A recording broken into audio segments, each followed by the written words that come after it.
Okay, still August 2nd, 2025. And yeah, the Red Book, third part of the book, Scrutinies, and it's called my section, seventh section within Scrutinies, which is going to be the fifth sermon to the dead.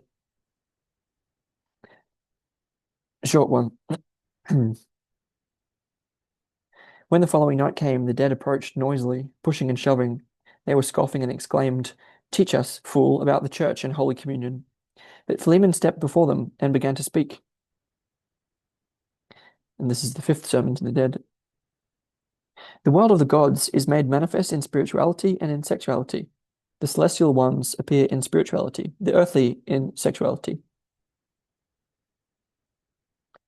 Jung later stated, sexuality and spirituality are pairs of opposites that need each other.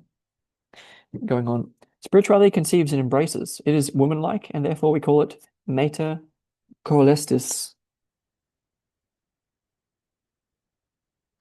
Goethe's Faust ends with a vision of the Mater Gloriosa. In his lecture Faust and Alchemy, Jung said of this, the Mater Coelestis should on no account be thought of as Mary or the Church. She is rather Aphrodite Urania, as in St. Augustine or Pico de Mirandola, the Beatissima Mater.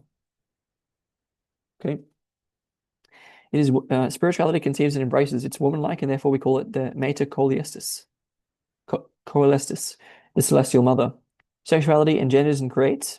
It is manlike, and therefore we call it Phallos, the earthly father.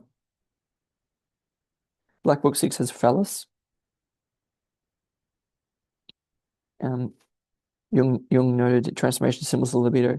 The phallus is the creature that moves without limbs, sees without eyes, and knows the future. And as the symbolic representative of ubiquitous creative power, it claims immortality. He goes on to discuss phallic gods, the earthly father.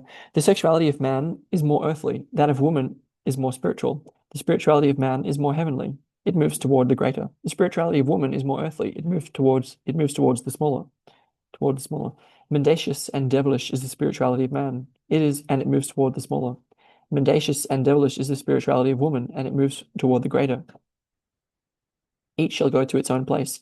Man and woman become devils to each other if they do not separate their spiritual ways, for the essence of creation is differentiation. The sexuality of man goes toward the earthly. The sexuality of woman goes toward the spiritual. Man and woman become devils to each other if they do not distinguish their sexuality. Man shall know the smaller, woman the greater.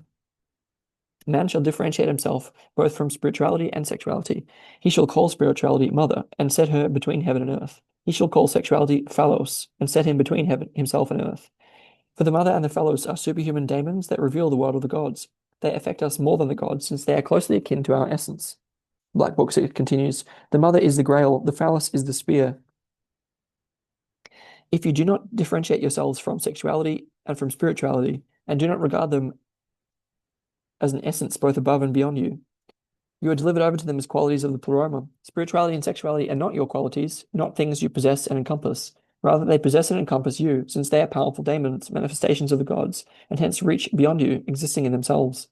No man has a spirituality unto himself, or a sexuality unto himself. Instead, he stands under the law of spirituality and of sexuality. Therefore, no one escapes these daemons. You shall look upon them as daemons, and as a common task and danger, a common burden that life has laid upon you. Thus, life too is for you a common task and danger, as are the gods, and first and foremost, terrible Abraxas. Man is weak, and community is therefore indispensable. If your community is not under the sign of the mother, it is under the sign of the phallos. Absence of community is suffering and sickness. Community in everything is dismemberment and dissolution. Differentiation leads to singleness. Singleness is opposed to community, but because of man's weakness with regard to the gods and daemons and their invincible law, community is necessary, not for man's sake, but because of the gods.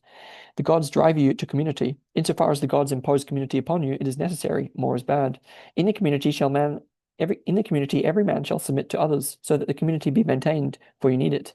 In singleness, every man shall place himself above the other, so that every man may come to himself and avoid slavery.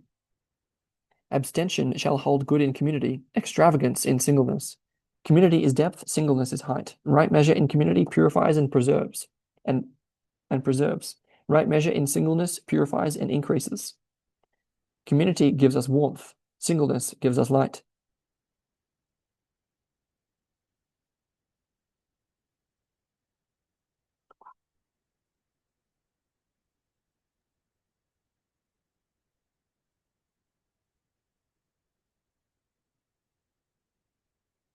And it does continue into sixth, but I'm going to split it up for, you know, clarity. So that was the fifth sermon to the dead in Scrutinies.